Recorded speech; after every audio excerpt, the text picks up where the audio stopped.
Good morning students. આજે આપણે paper 612ની second unit quantum statistics start કરશું. 612ની ફર્સ્ટ યુનિટમાં આપણે classical statistics that is the Maxwell Boltzmann statistics study કરી હતી. હવે આપણે ક્વોન્ટમ સ્ટેટિસ્ટિક્સ સ્ટડી કરશું. Quantum statistics can be put into subclasses. Quantum સ્ટેટિસ્ટિક્સના ટુ ટાઈપ્સ છે.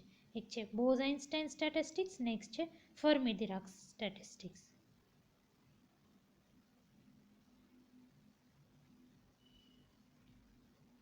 અને આપણે પાર્ટિકલમાં બોઝ-આઇન્સ્ટાઇન વાપરવું કે ફર્મી-ડિરાક વાપરવું, that depends on the wave function. Wave function symmetric છે કે એન્ટી સિમેટ્રિક, એના ઉપરથી નક્કી થશે કે કઈ સ્ટેટિસ્ટિક્સ વાપરવાની છે.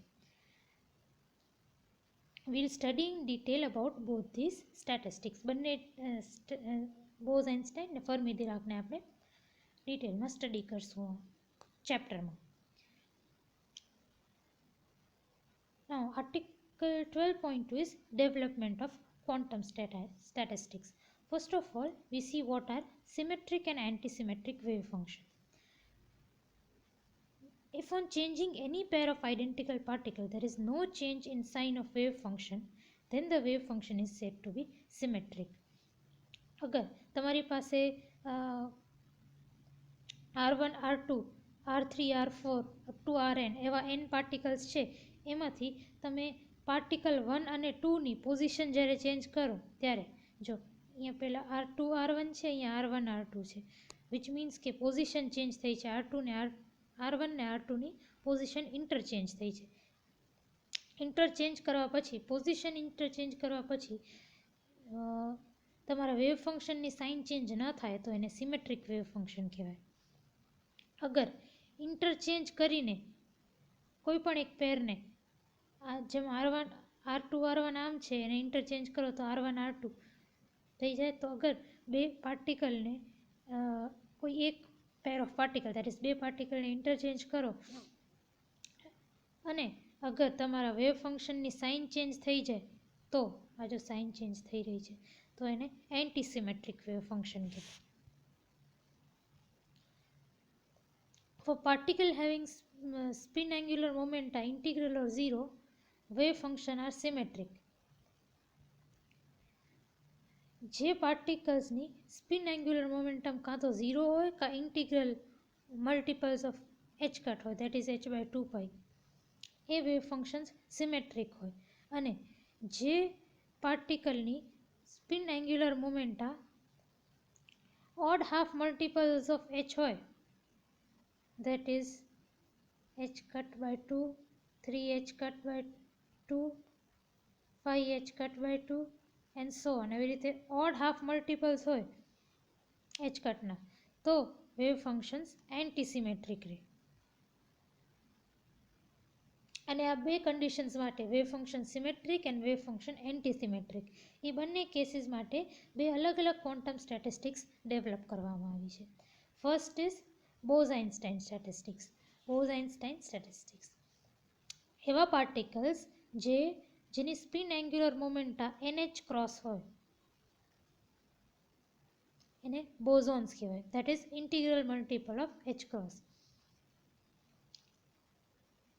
0 H cross, 2H cross, 3H cross, આવી અગર સ્પિન એન્ગ્યુલર મોમેન્ટા હોય ને એ પાર્ટિકલ્સને બોઝોન્સ કહેવાય. Wave functions are symmetric on interchanging two bosons. Wave functions symmetric હોય તો તમારી spin angular momenta NH cross હોય એન્ડ એ પાર્ટિકલને બોઝોન કહેવાય. Pauli's exclusion principle, which states that in each quantum state there cannot simultaneously be more than one particle, is not applicable to bosons. Pauli's exclusion principle bosons ઉપર લાગુ ન પડે. Pauli's exclusion principle શું છે? Pauli's exclusion principle કહે છે કે કોઈ એક સ્ટેટમાં, કોઈ એક ક્વોન્ટમ સ્ટેટમાં સાયમલ્ટેનિયસલી બે પાર્ટિકલ્સ ન હોઈ શકે. એક સ્ટેટમાં એક જ પાર્ટિકલ હોઈ શકે. પણ આ પોલીઝ એક્સક્લુઝન પ્રિન્સિપલ બોઝોન્સ ઉપર અપ્લાય નથી કરતું, which means that which means that એક ક્વોન્ટમ સ્ટેટમાં કોઈ એક ક્વોન્ટમ સ્ટેટમાં એકથી વધારે બોઝોન હોઈ શકે છે. આ વસ્તુ ધ્યાન રાખજો.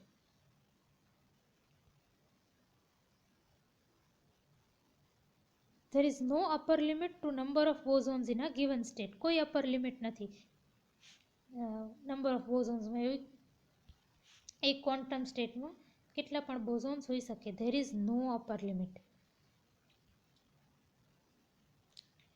Example of boson. બોઝોનના અમુક એક્ઝામ્પલ જોઈએ. આલ્ફા પાર્ટિકલ જેની સ્પિન ક્વોન્ટમ નંબર 0 છે, ફોટોન જેનું સ્પિન ક્વોન્ટમ નંબર 1 છે, ન્યુટ્રોન્સ જેનું પણ 1 છે, અને પાઈ મેસોન જેનું 0 છે. તો આ અમુક બોઝોન્સના એક્ઝામ્પલ છે. Fermi Dirac statistics. હવે એવા પાર્ટિકલ્સ જેના સ્પિન એન્ગ્યુલર મોમેન્ટા આ n plus half h cross હોય, when n is 0, 1, 2, 3, that is h cross by 2, 3, h cross by 2 એવા હોય. અગર આવા હોય તો એ પાર્ટિકલ્સને ફર્મિયોન્સ કહેવાય. અને ફર્મિયોન્સના wave functions are antisymmetric on interchanging two fermions. તો ફર્મિયોન્સ ઇન્ટરચેન્જ કરો તો વેવ ફંક્શન તમને એન્ટીસિમેટ્રિક મળે. Pauli's exclusion principle is applicable to fermions. Bosons ઉપર પોલીસ એક્સક્લુઝન પ્રિન્સિપલ નહોતું અપ્લાય કરતું, બટ ફર્મિયોન્સ ઉપર પોલીસ એક્સક્લુઝન પ્રિન્સિપલ અપ્લાય કરે છે. So that there can be a maximum of one fermion in a given quantum state, which means કે એક quantum સ્ટેટમાં એક જ ફર્મિયોન હોઈ શકે. Example of fermions are electrons, for which S is half, positrons, then neutrons and mu mesons. H as a natural constant. In classical mechanics, we are free to take the cell size as small as we please. તમે Maxwell Boltzmann statistics study કરતા હતા ત્યારે તમે જોયું હતું કે આપણે જે તમારા સેલની સાઇઝ છે એને કેટલી પણ નાની લઈ શકો છો, જેટલી નાની ચાહો એટલી લઈ શકો છો. એ હતું ક્લાસિકલ મિકેનિક્સમાં.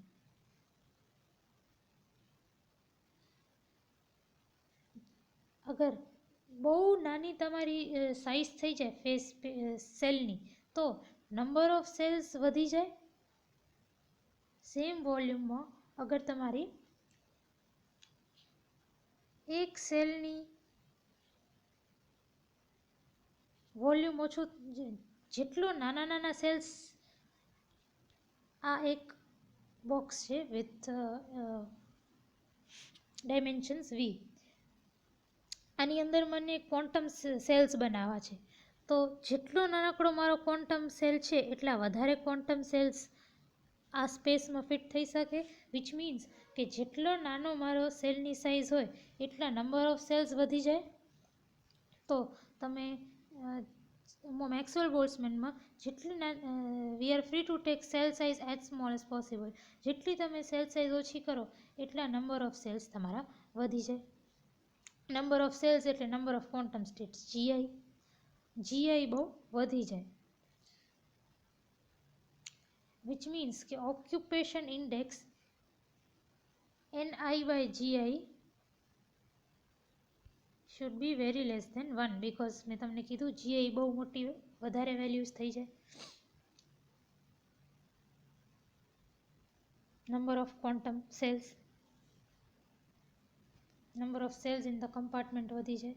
સો આ તમે ધ્યાનમાં રાખજો કે occupation index ni/gi is very less than 1 a Maxwell Boltzmann statistic કે પછી તમે જેને ક્લાસિકલ મિકેનિક્સ કહો છો એની કન્ડિશન છે.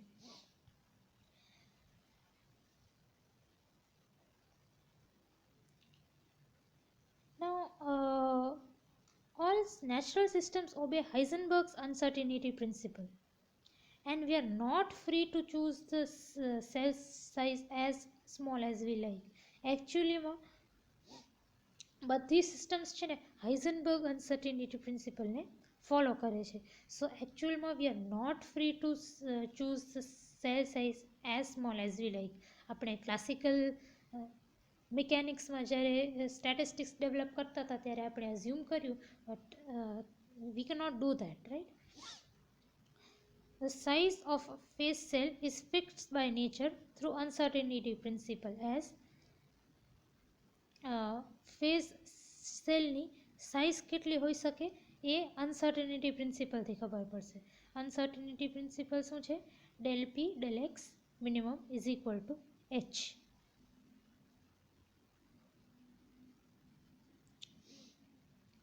The minimum size of cell in phase space is in such a case is h cube. એટલે હવે આ એચ છે ને એના કરતાં નાનો ક્વોન્ટમ મિકેનિકલી જોવા જાઓ તો તમારી એચ કરતાં નાની સાઇઝ ન હોઈ શકે સેલની. You can not have a size of phase space less than H. તમે 3Dમાં વાત કરો એક્સ વાય ઝેડ એક્સિસની, તો minimum size of cell in phase space is in such a case is H cube as given by. હવે તમે જ્યારે આવી રીતે ફેઝ સ્પેસ બનાવો, પી ફેઝ સ્પેસ શું હોય? પી વર્સિસ એક્સ આવી રીતે સ્પેસ હોય ને. હવે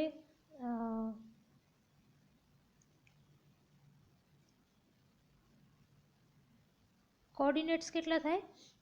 પી એક્સ અને એક્સ, પછી પી વાય અને વાય, પી ઝેડ અને ઝેડ. તો આ 6n કોઓર્ડિનેટ્સ થાય. એનું વોલ્યુમ કેટલું થાય? dx dy dz dpx dpy dpz. એ તમારું સેલ ફેઝ સ્પેસમાં સેલનું વોલ્યુમ થયું. તો એ જે વોલ્યુમ છે ને એ એચ ક્યુબથી તો વધારે જ હોવો જોઈએ. એચ ક્યુબ તમારો ફેઝ સ્પેસનું એક સેલ છે એનું વોલ્યુમ આ છે, એનું વોલ્યુમ એચ ક્યુબથી વધારે જ હોવું જોઈએ. C the volume of phase cell in phase space cannot be less than h cube. h શું છે? h is the Planck's constant. આપણે હવે બે કેસીસ સ્ટડી કરીએ. Consider a particle of mass m enclosed in a one dimensional box of length l. આપણે one dimensional બોક્સની વાત કરીએ છીએ. In one dimensional box, xp plane is the phase space. Phase volume is given by one dimensional boxમાં xp plane જે છે it's called the phase space. અને phase volume કેવી રીતે મળે આપણે? ઇન્ટિગ્રેશન ઓવર dx dp, કારણ કે પ્લેન xp ઉપર છે એટલે. નાવ ઇન્ટિગ્રેશન ઓવર dx શું થશે? One dimensional box of length l એટલે આ ઇન્ટિગ્રેશન dx શું થશે? l, આખી લેન્થ l છે, સો l ઇન્ટિગ્રેશન dp.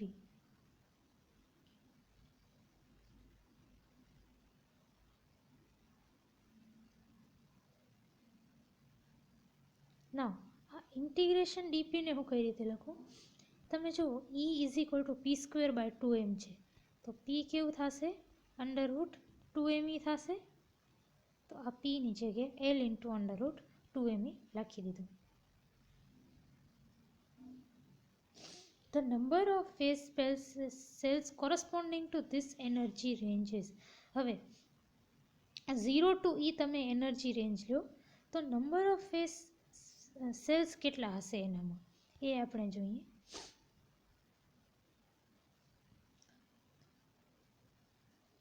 વોલ્યુમ કેટલું છે? ફેઝ વોલ્યુમ આટલું.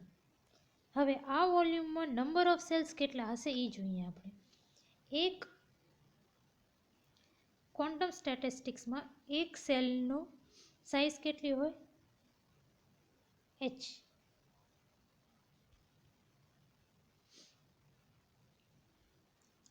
આપણી પ્લેન્ક્સ કોન્સ્ટન્ટ છે h. અને અહીંયા H0 તરીકે લખ્યું છે, બરાબર. તો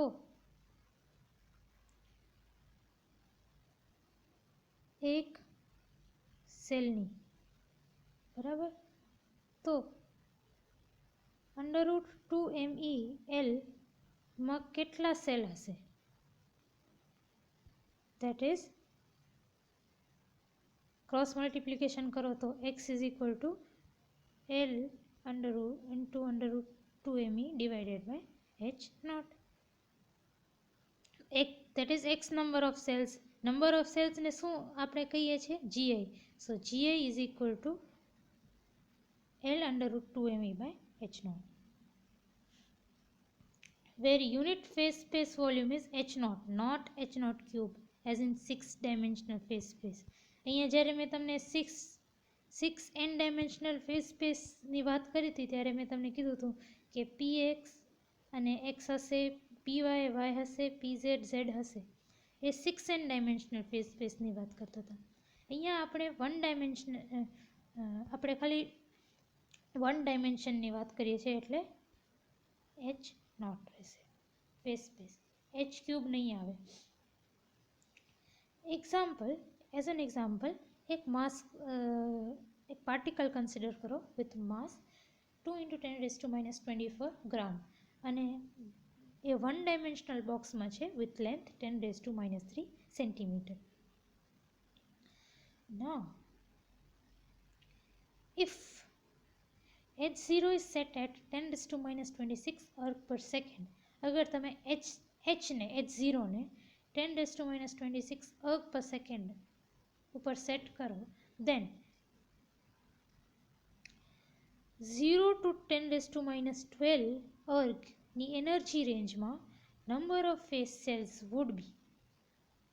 આ ઇક્વેશન વાપરો, એલ, ઈ, એમ અને એચ નોટની વેલ્યુ અહીંયા આપેલી છે, તો તમને gi is equal to 2 × 10⁵ મળશે.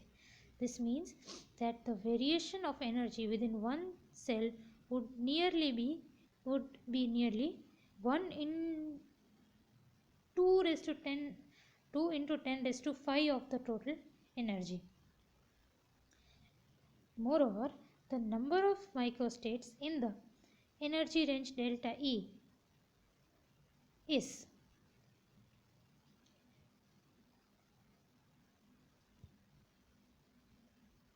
હવે નંબર ઓફ ફેઝ સેલ્સ કેટલા છે? gi.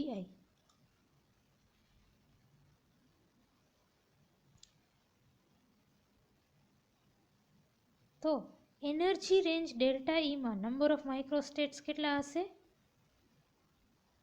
આને ડેલ્ટા ઈ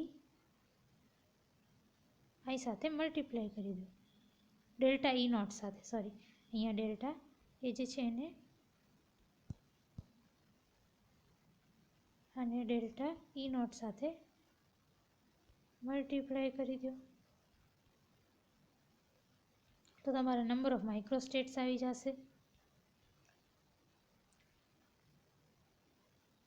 હવે તમે આ સેમ જે એમ, એલ, એચ નોટ અને એનર્જી રેન્જની વેલ્યુ છે એ તમે ઇક્વેશન 12.2 માં વાપરો તો WE is equal to 10⁻³ આવી જશે. Now let us study one-dimensional harmonic oscillator.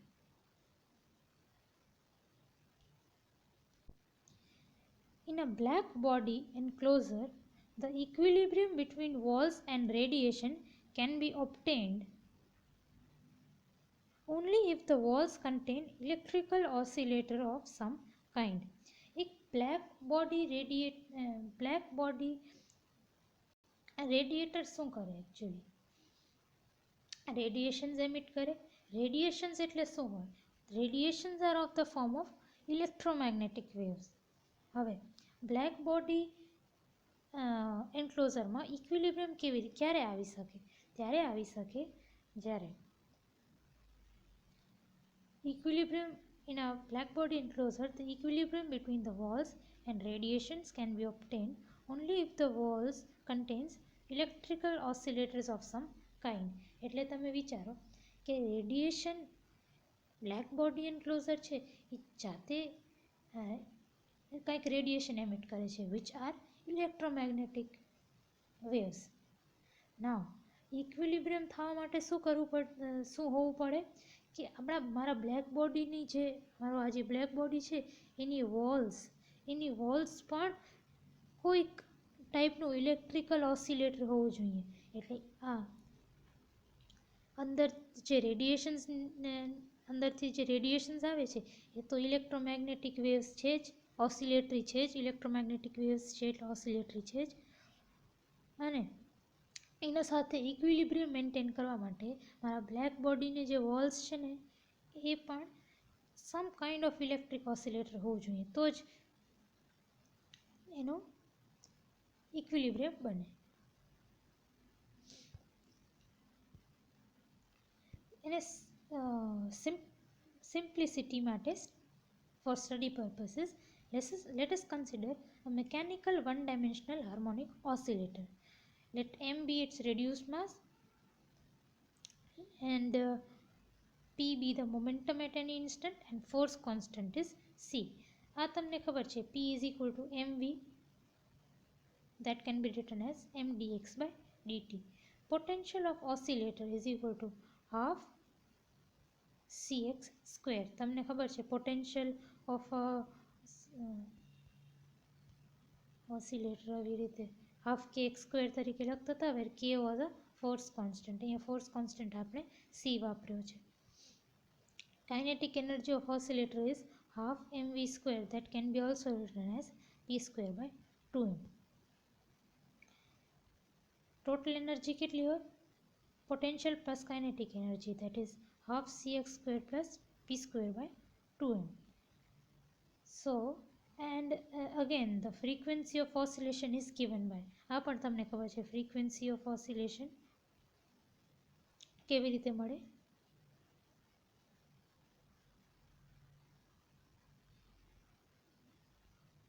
આ ફોર્મ્યુલા તમારા ધ્યાનમાં હશે. Omega square is equal to k by m. K શું છે તમારો ફોર્સ કોન્સ્ટન્ટ, અને ફોર્સ કોન્સ્ટન્ટ આપણા કેસમાં સી છે. So omega will be equal to √c by m. અને ઓમેગા શું છે તમારું 2πf. So your frequency of oscillation f will be 1/2π √c by m. આપણે f નથી વાપરવાનું, fની જગ્યાએ ફ્રીક્વન્સીને આપણે ન્યૂ તરીકે દર્શાવીએ છીએ. તો frequency of oscillation. According to classical theory, radiation of a given frequency would be affected only by oscillators of the same frequency. Classical theory મુજબ કોઈ એક ફ્રીક્વન્સી ઓફ રેડિયેશન હોય ને એ કોનાથી ઇફેક્ટ થઈ શકે? ખાલી બીજા કોઈક ઓસિલેટર જેની ફ્રીક્વન્સી સેમ હોય. અગર મારું રેડિયેશન છે 10 મેગાહર્ટ્ઝનું, તો એ અફેક્ટ થઈ શકે ખાલી બીજા 10 મેગાહર્ટ્ઝના ઓસિલેટરથી, નહીંતર ઇફેક્ટ ના થઈ શકે. Therefore, in equilibrium, the radiation density at frequency nu and the average energy of oscillators of these frequencies in the walls must bear a definite ratios. The oscillators are thus these electrical oscillators in the walls, and we are concerned with the average energy they possess when the walls are at temperature T. From classical theory, which gives equipartition law, this average energy comes out to be kT. Classical theory પ્રમાણે આ જે energy છે average energy which the electric oscillators possess, that average energy comes out to be kT. Classical theory પ્રમાણે. Planck realized the failure of Rayleigh-Jean's law. હવે classical theory પ્રમાણે એક Rayleigh jeans લો કરીને આવે છે, એનું એને પ્લેન્કને ફેલિયર રિયલાઇઝ થયું. and therefore discarded the equipartition principle. પ્લેન્કે equipartition law ને discard કરી દીધું, ન વાપર્યું. And thus the classical theory fails to explain black body radiation. Classical theory black body radiation ને explain કરવામાં અસફળ રહી. It failed. To explain, a new concept of quantum theory was proposed by Planck. Classical theory તો કામ કરી નહીં, તો પ્લેન્કે એક ન્યૂ કોન્સેપ્ટ ઇન્ટ્રોડ્યુસ કર્યો. એ કોન્સેપ્ટને આપણે સમજીએ.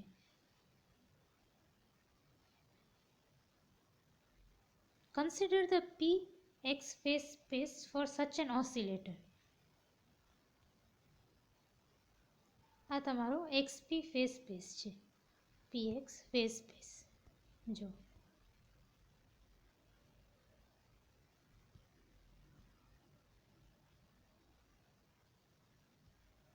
let us draw ellipse with origin O as center so as to divide xp plane into rings of equal area h.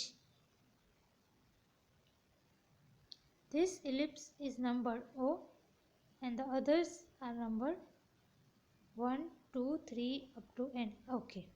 So આપણે છે ને એક O ઓરિજિનથી એક આપણે ઇલિપ્સ ડ્રો કરીએ. એ ઇલિપ્સનો એરિયા, આ ઇલિપ્સનો એરિયા h હોવો જોઈએ.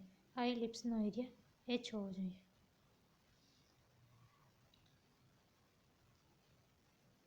XP plane is divided into rings of equal area h, which means કે આ બધી રિંગ્સનો એરિયા, આનો એરિયા h હોવો જોઈએ.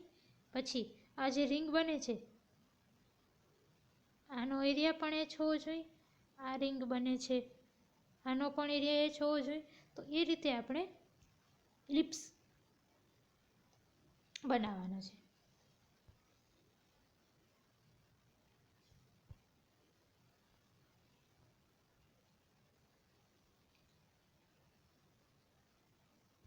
Now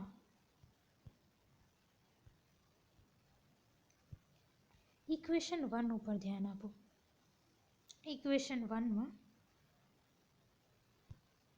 આમાં છે ને તમે E ને નીચેની બાજુ લઈ જાઓ અને તમારો ઇક્વેશન આવા કંઈક ફોર્મમાં આવી જશે. 1 = x²/2ec + p²/2me. હવે આને 2ec ને √2e/c² અને આને √2me નો સ્ક્વેર લખી શકો. વિચ મીન્સ કે અને આ છે ને આ ઇક્વેશન ઓફ ઇલિપ્સ છે. With this being the semi major axis. Semi major axis એટલે આ એક્સ વાળી, અને આ કેટલી છે √2e/c એન્ડ આ કેટલું છે √2me. એ તમને મેથેમેટિકલી ખબર પડે તો આ જો એ જ વસ્તુ લખી છે. pmax √2me and xmax √2e/c. Now V phase, that is given by pi pmax into xmax. Phase space no volume, phase volume is given as pi pmax into xmax. pmax અને xmax ની values substitute કરો તો તમારું શું આવી જાય 2 pi √m/c into e. આ શું છે? આ છે 1/ફ્રીક્વન્સી. જો ફ્રીક્વન્સીની ફોર્મ્યુલા જો અહીંયા આપણે ડિરાઈવ કરી છે. સો V phase is nothing but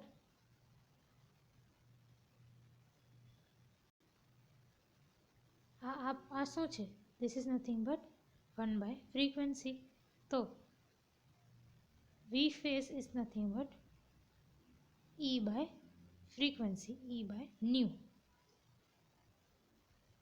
Therefore, if an oscillator of a given frequency gains energy delta E, then phase volume changes as V phase is equal to E by nu. So delta V phase is equal to delta E by nu. Now Planck postulated that oscillator could absorb or emit energy only in such a way that V phase could change in integral multiples of certain natural constant h. પ્લેન્કના postulate પ્રમાણે એને કીધું કે આ જે oscillator છે ને એ energy emit અને absorb કરી શકે, પણ કઈ રીતે કે આ જે વી ફેઝ છે ને phase volume changes in integral multiple of h. એચના ઇન્ટિગ્રલ મલ્ટિપલમાં ચેન્જ થઈ શકે. That is delta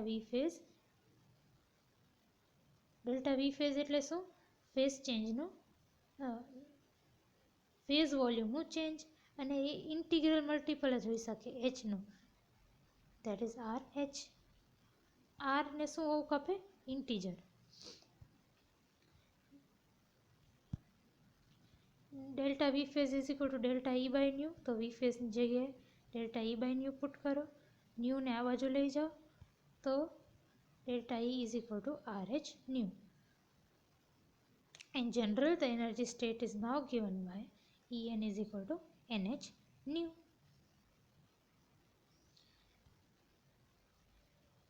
This equation describes the energy states of Planck's oscillator. Only a discrete set of energy values with equal separation h nu can be attained by this oscillator. હવે આ oscillator કોઈ પણ value of energy ન લઈ શકે. એની value કેવી હોય? 0, h nu, 2h nu એવી જ હોઈ શકે. 3h nu કોઈ પણ રેન્ડમ વેલ્યુ ન હોઈ શકે, ડિસ્ક્રીટ સ્ટેપ્સમાં જ હોઈ શકે.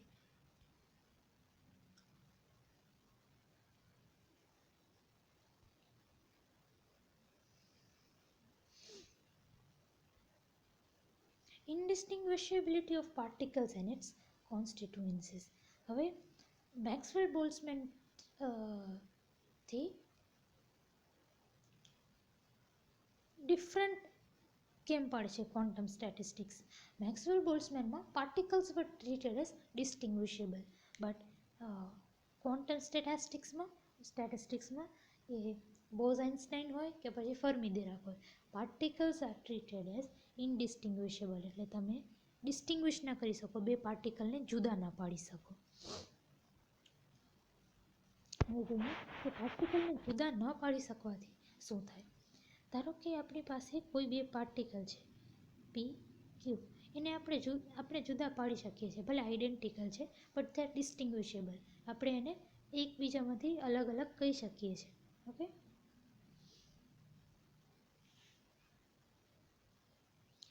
અને આપણી પાસે બે ફેઝ સ્પેસ સેલ્સ છે. જો આવી રીતે બે સેલ્સ છે ફેઝ સ્પેસની, તો એ પાર્ટિકલ્સ ફેઝ સ્પેસમાં કઈ રીતે હોઈ શકે? તો આમાં પી એ ને આમાં ક્યુ, પછી આમાં પી અને આમાં ક્યુ હોઈ શકે, બંને ફર્સ્ટમાં પી ક્યુમાં હોઈ શકે, અને બંને સેકન્ડ સેલ પી ક્યુ આમાં હોઈ શકે. તો 4 ડિફરન્ટ તમારા ડિસ્ટ્રીબ્યુશન ફંક્શન થયા. હવે બોઝ-આઇન્સ્ટાઇન ઉપર આવીએ. પાર્ટિકલ્સ આર ઇનડિસ્ટિંગ્વિશેબલ, એટલે જો એક જેવા દેખાય છે, યુ ડોન્ટ નો કે કયું કયું છે પી ક્યુ, એવી રીતે આપણે ડિસ્ટિંગ્વિશ નથી કરી શકતા. અને બોઝ-આઇન્સ્ટાઇન સ્ટેટિસ્ટિક્સ કે બોઝોન્સમાં તમને ખબર છે કે there is no upper limit on number of particles to be put in the phase space. તો એવી કોઈ અપર લિમિટ નથી. તમે જેટલા પાર્ટિકલ નાખવા હોય એટલા પાર્ટિકલ એક સેલમાં નાખી શકો છો. બોઝોન્સ કેટલા પણ એક સેલમાં નાખી શકો છો, અનલાઇક ફર્મિયોન્સ. તો તમારી પાસે બે બોઝોન્સ છે, એને તમે કેવી રીતે રાખી શકો? એક તો તમે એક એક બંનેમાં રાખી દો, બીજું તમે એમ કરી શકો કે બંનેને ફર્સ્ટ સેલમાં નાખો અને બંનેને સેકન્ડ સેલમાં નાખો. હવે તમે આ બેને ઇન્ટરચેન્જ કરશો, આને અહીંયા લઈ આવશો અને આને અહીંયા લઈ આવશો તો કોઈ ફરક નહીં પડે, બિકોઝ દે આર ઇનડિસ્ટિંગ્વિશેબલ. તમને એમાં ફરક ખબર નહીં પડે. તો આ બોઝ-આઇન્સ્ટાઇન સ્ટેટિસ્ટિક્સમાં જો આ 3 વેઝ થયા. એ જ રીતે ફર્મી-ડિરાક સ્ટેટિસ્ટિક્સમાં એક તો ઇનડિસ્ટિંગ્વિશેબલ છે, તમે એકબીજામાંથી ફરક ન કહી શકો, અને બીજું શું છે કે ફર્મિયોન્સ જે ફર્મી-ડિરાક સ્ટેટિસ્ટિક્સને ઓબે કરે, ફર્મિયોન્સ જે છે, ફર્મિયોન્સ હેવ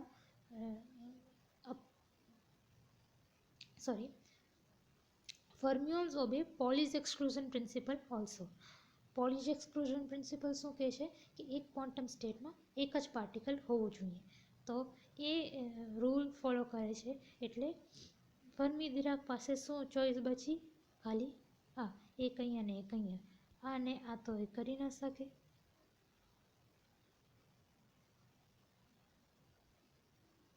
તો આ રીતે તમારા ડિસ્ટિંગ્વિશેબિલિટી કારણે આ ત્રણેય સ્ટેટિસ્ટિકમાં અલગ અલગ નંબર ઓફ વેઝથી તમારો પાર્ટિકલ ડિસ્ટ્રીબ્યુટેડ હોઈ શકે છે.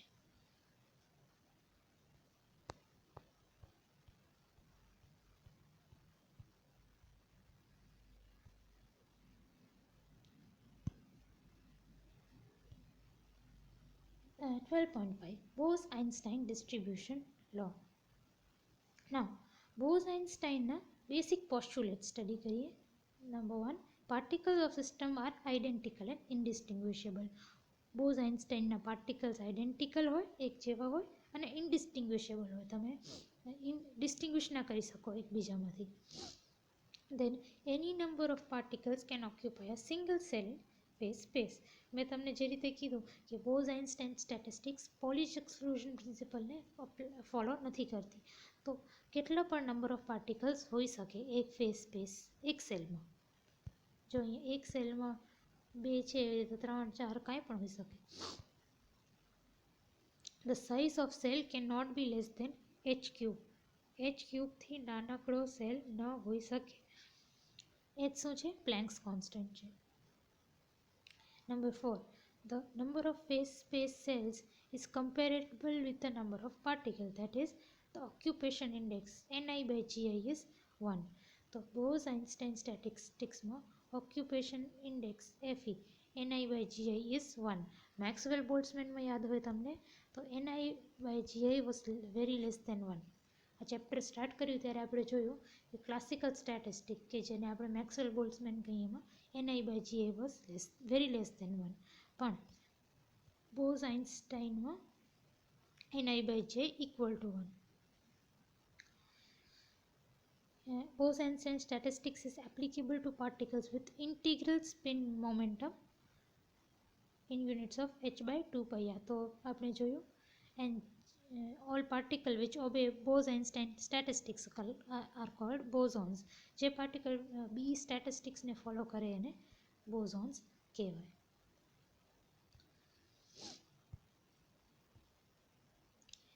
Now, let there be n1, n2, n3, n4 and ni up to nk particles having mean energy values E1, E2 up to ek respectively in compartments numbered 1, 2, 3. આ જો અહીંયા મેં કમ્પાર્ટમેન્ટ્સ બનાવ્યા છે, 1, 2, 3, 4, 5, 6, અને કમ્પાર્ટમેન્ટ્સમાં containing G1, G2, Gi to Gk cells. તો દરેક કમ્પાર્ટમેન્ટમાં કમ્પાર્ટમેન્ટ 1માં G1 સેલ્સ છે, કમ્પાર્ટમેન્ટ 2માં G2 સેલ્સ છે, અપ ટુ કમ્પાર્ટમેન્ટ કેમાં Gk સેલ્સ છે. તો એ રીતે મેં મારા ફેઝ સ્પેસને ડિવાઈડ કર્યું છે. The total number of the particles in system is n1 plus n2 plus n3 plus, એ તો ખબર જ છે, n1 total number n is the sum of all the particles. હવે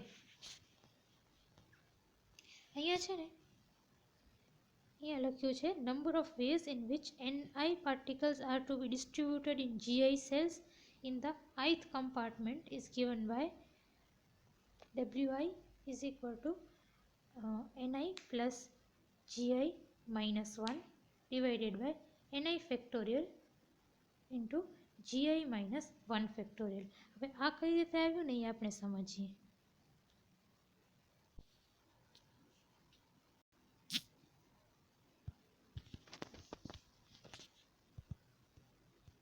કન્સિડર કરો કે તમારી પાસે બે ક્વોન્ટમ સેલ્સ છે. આવી રીતે બે ક્વોન્ટમ સેલ્સ છે, 1 અને 2. એ બે ક્વોન્ટમ સેલ્સ છે એનો મતલબ GI શું છે? Number of phase cells. So GI is equal to 2. આપણી પાસે બે સેલ્સ છે. આપણે એક પાર્ટિકલને આ સેલ્સમાં ફિટ કરવાનું છે, એક પાર્ટિકલને. તો Ni કેટલું થશે? 1. નંબર ઓફ Ni શું છે? Number of particles. અને GI શું છે? Number of cells available.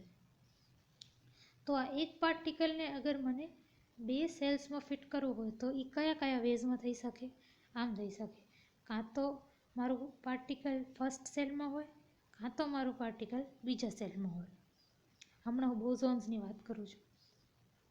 તો બે રીત છે, બરાબર? 2 વેઝ છે. વિચ મીન્સ તમે W ફંક્શન જોયું? W કેવી રીતે લખવાનું હતું? W is equal to Ni plus Gi minus 1 divided factorial divided by Ni factorial into Gi minus 1 factorial. હવે Ni કેટલું છે? 1. Gi કેટલું છે? 2. તો આ ફોર્મ્યુલામાં Ni અને Giની વેલ્યુ નાખો તો તમારા 2 વેઝ જ આવે છે. તો આપણો આ ફોર્મ્યુલા સાચો છે. એ જ રીતે ધારો કે આ બે તમારા સેલ છે. આ બે સેલમાં મને બે પાર્ટિકલ ફિટ કરવા છે, બે બોઝોન્સ ફિટ કરવા છે. તો એ કઈ કઈ રીતે થઈ શકે? તો તમારા પાર્ટિકલ કેવા છે? બોઝોન્સ છે. તો એક સેલમાં એકથી વધારે પાર્ટિકલ ફિટ થઈ શકે છે. તો એવું કરી શકાય કે બંને પાર્ટિકલ એક ફર્સ્ટમાં હોય, કે બંને પાર્ટિકલ સેકન્ડમાં હોય, પછી એક બંનેમાં હોય. તો કેટલા વેઝ છે આપણી પાસે? 1, 2 and 3 વેઝ. વિચ મીન્સ કે નંબર ઓફ વેઝની ફોર્મ્યુલા કેટલી હતી? W is equal to Ni plus Gi minus 1 factorial divided by Ni factorial into Gi minus 1 factorial. હવે Ni પર 2 અને Gi પર 2 આ ફોર્મ્યુલામાં નાખો તો તમારા આન્સર શું આવે છે? 3 વેઝ. વિચ મીન્સ આપણો ફોર્મ્યુલા સાચો છે. આ જસ્ટ તમને એક્ઝામ્પલથી સમજાવવા માટે. તો number of ways in which N1 particle are to be distributed in Gi cells are given by this formula. Ni particles જે છે એને અગર મને Gi નંબર ઓફ સેલ્સમાં ડિસ્ટ્રીબ્યુટ કરવું હોય તો નંબર ઓફ વેઝ કેટલા છે? આ છે. હવે આ તો ith પાર્ટિકલની વાત થઈ, ખાલી ith પાર્ટિકલની. આપણા પાસે n નંબર ઓફ પાર્ટિકલ્સ છે. તો W શું થશે? W1 into W2 into W3 and so on. W1 એટલે N1 plus G1 minus 1 divided by N1 factorial into G1 minus 1 factorial. અહીંયા આઈની જગ્યાએ 1 નાખો તો અહીંયા W1 આવી જાય, પછી આઈની જગ્યાએ 2 નાખો તો W2 આવી જાય એન્ડ સો ઓન. તો જો એ જ વસ્તુ અહીંયા કરી છે.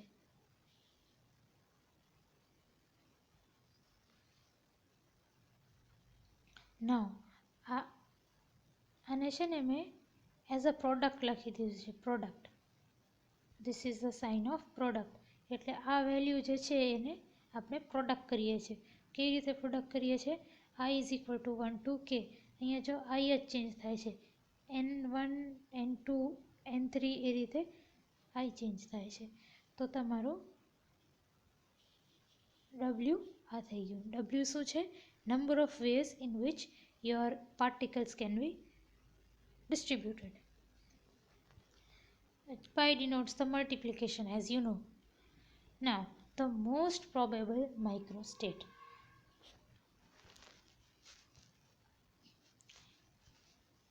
In equation 12.5, Ni and Gi both are very large number. Hence, we may neglect one from the above expression.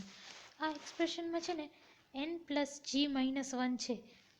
-1 જે છે ને આપણે ઇગ્નોર કરી શકશું કારણ કે n અને g બહુ મોટી વેલ્યુઝ છે. સિમિલરલી આ નીચે ડિનોમિનેટરમાં -1 છે એને પણ નિગ્લેક્ટ કરી દો બિકોઝ ઓબ્વિયસલી gi બહુ મોટી વેલ્યુ છે. તો તમારી 12.5 ઇક્વેશન કંઈક આવું બની જાય.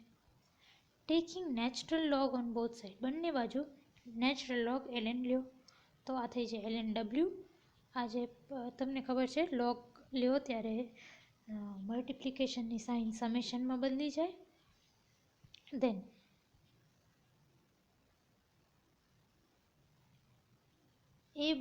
ln a by b is equal to ln a minus ln b. તો ln n plus 1 n plus gi factorial minus ln ni factorial minus ln gi factorial. હવે આપણે સ્ટર્લિંગ્સ અપ્રોક્સિમેશન વાપરીએ. આ આપણે મેક્સ ચેપ્ટર 11માં યુનિટ 1માં પણ વાપર્યું હતું સ્ટર્લિંગ્સ અપ્રોક્સિમેશન. ln n factorial is equal to n ln n minus n.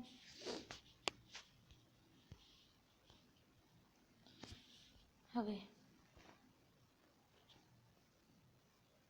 આમાં ln n પ્લસ gi ફેક્ટોરિયલમાં હું સ્ટર્લિંગ અપ્રોક્સિમેશન વાપરું તો શું આવે?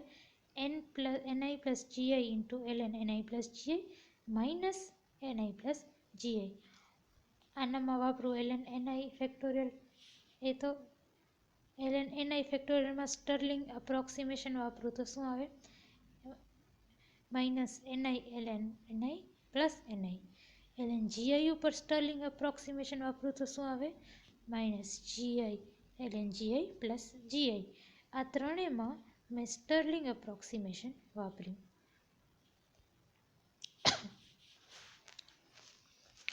નાઉ ln w. હવે આમાં તમે જુઓ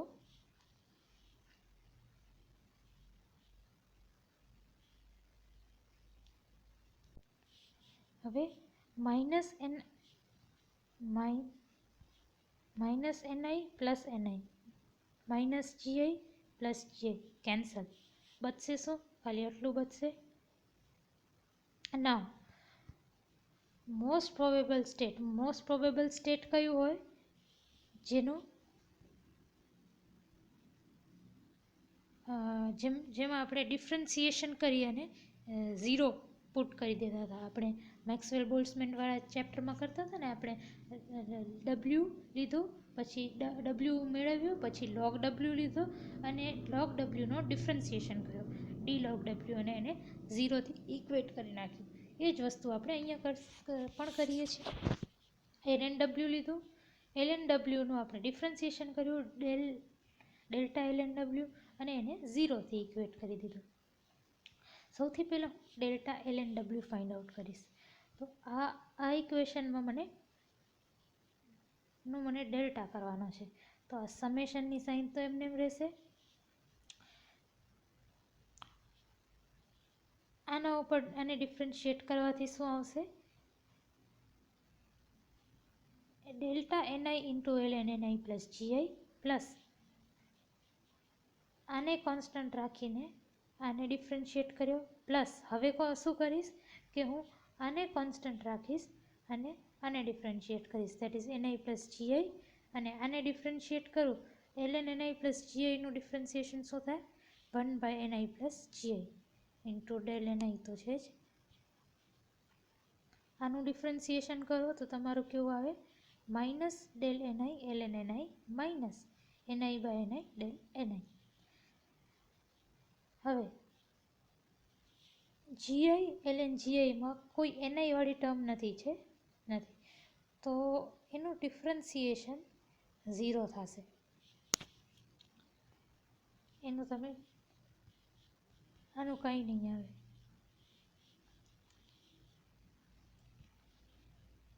વિચ મીન્સ આને પછી તમે સિમ્પ્લિફાય કરશો તો આવું કંઈક તમારું એલએન ડેલ્ટા એલએન ડબલ્યુ આવશે. ફર્ધર તમને ખબર છે કે LN a by b is equal to LN a minus LN b is equal to LN a by b. તો એને તમે આ ફોર્મમાં પણ લખી શકો, એલએન એ બાય બી વાળા ફોર્મમાં. એ ફોર્મમાં લખો અને સિમ્પ્લિફાય કરો તો તમારું કંઈક આવું ઇક્વેશન આવે.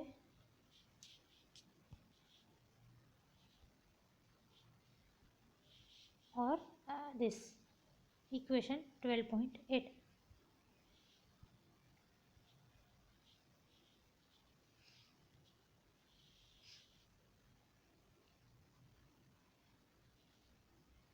In addition, our system must satisfy two other subsidiary conditions. Number 1 is conservation of total number of particles. એક તો તમારો નંબર ઓફ પાર્ટિકલ્સ કોન્સ્ટન્ટ હોવો જોઈએ, અને બીજું શું, કન્ઝર્વેશન ઓફ ટોટલ એનર્જી, એટલે કે ટોટલ એનર્જી કોન્સ્ટન્ટ હોવી જોઈએ. હવે તમે શું કરો કે આ જે ઇક્વેશન 12.9 છે એને ઓકે 12.9 કઈ રીતે આવી એ જોઈએ. નંબર ઓફ પાર્ટિકલ્સ કોન્સ્ટન્ટ હોય તો ડેલ્ટા એન શું થાય, 0 થાય. એન કોન્સ્ટન્ટ હોય તો ડેલ્ટા એન 0, ઈ કોન્સ્ટન્ટ હોય તો ડેલ્ટા ઈ 0. કોન્સ્ટન્ટ વેલ્યુનો ડિફરન્સિએશન 0 થાય. હવે શું કરીએ આપણે કે ઇક્વેશન 12.9 ને આલ્ફાથી મલ્ટીપ્લાય કરીએ અને ઇક્વેશન 12.10 ને બીટાથી મલ્ટીપ્લાય કરીએ, અને આ બેને આલ્ફા ઇન્ટુ 12.9 અને બીટા ઇન્ટુ 12.10 ઇક્વેશનને આપણે આ 12.8માં એડ કરીએ તો તમારું ઇક્વેશન કેવું બને, આવું કંઈક બને ને. Now delta NI variations are independent of each other, which means કે આ બ્રેકેટ પણ 0 હોવું જોઈએ. આલ્ફા પ્લસ બીટા ઈઆઈને તમે આરએચએસમાં લઈ જાઓ તો કંઈક આવું ઇક્વેશન આવશે. પછી બંને બાજુ આ ઇક્વેશનના બંને બાજુ તમે એક્સપોનેન્શિયલ લગાવો તો શું થાય, NI by NI plus GI is equal to E raise to minus alpha minus beta EI, which means E raise to minus alpha plus beta EI, આવું કંઈક. હવે E raise to minus X is equal to 1 by E raise to X. તો અગર મને ઈ raise to minus છે એનું મને ઈ raise two plus કરવું છે તો શું, આને હું ઇન્વર્ટ કરું e raise to minus alpha plus beta E તો શું થાય, e raise to alpha plus beta E. આનું હું ઇન્વર્સ કરું છું તો આવું કંઈક આવે. તો સામે આનું પણ ઇન્વર્સ કરવું પડે તો NI plus GI by NI. NI by NI is equal to 1 plus GI by NI is equal to this. અને તમે ઓર સિમ્પ્લિફાય કરતા જાઓ તો તમને આવું કંઈક મળે, NI is equal to GI by E raise to alpha plus beta EI minus 1. આને કહેવાય Bose Einstein distribution law for N assembly of bosons. Now beta is equal to 1 by kt, which means તમે આ ઇક્વેશનને આ રીતે લખી શકો, e raise to alpha plus beta ઈઆઈને તમે આ રીતે લખી શકો, e raise to alpha plus beta EI is equal to E raise to alpha into e raise to beta EI લખી શકો, જો અહીંયા લખ્યું છે. અને પછી ઈઆઈની જગ્યાએ અહીંયા જે બીટા છે એની જગ્યાએ ઈઆઈ by KT.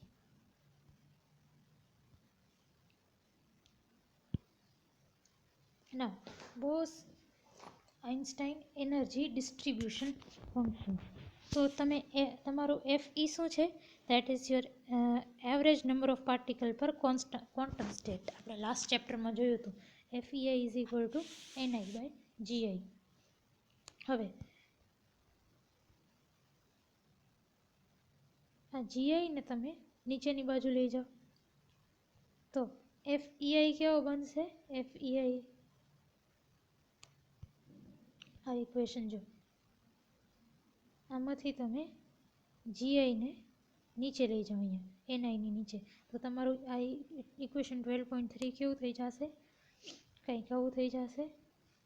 FEI is equal two 1/e⁴ -EI/kT-1. Bose-Einstein energy distribution law for continuous variation of energy. હવે અગર continuous variation of energy હોય, which means કે energy range E and E+D વચ્ચેની વાત કરીએ તો E and E+D ના વચ્ચે નંબર ઓફ સ્ટેટ્સ કેટલા હોય? GeD. તો આપણે નંબર ઓફ સ્ટેટ્સ GI ની જગ્યાએ GeD લખી દીધું.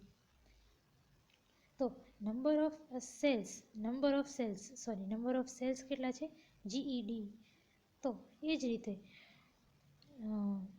E and E+DE વચ્ચે નંબર ઓફ પાર્ટિકલ્સ કેટલા હશે? NED. તો NI ની જગ્યાએ NI is the number of particles, એની જગ્યાએ NED લખી નાખ્યું. તો તમારી આ ઇક્વેશન કેવી બની જાય? NI ની જગ્યાએ NED અને GI ની જગ્યાએ GeD.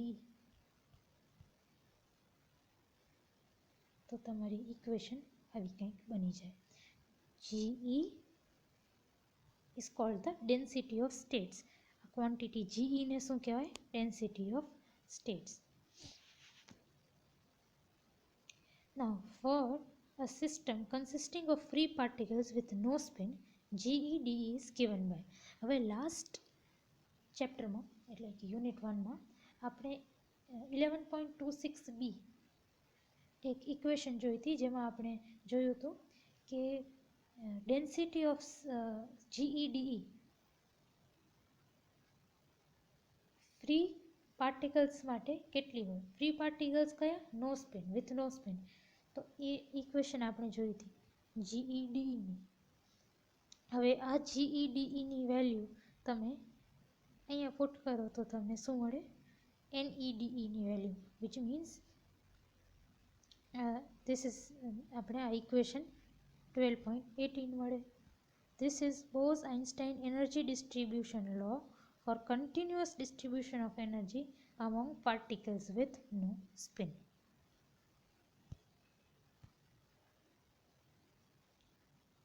આજના હોમવર્ક માટે તમે LQ1, LQ2, LQ3,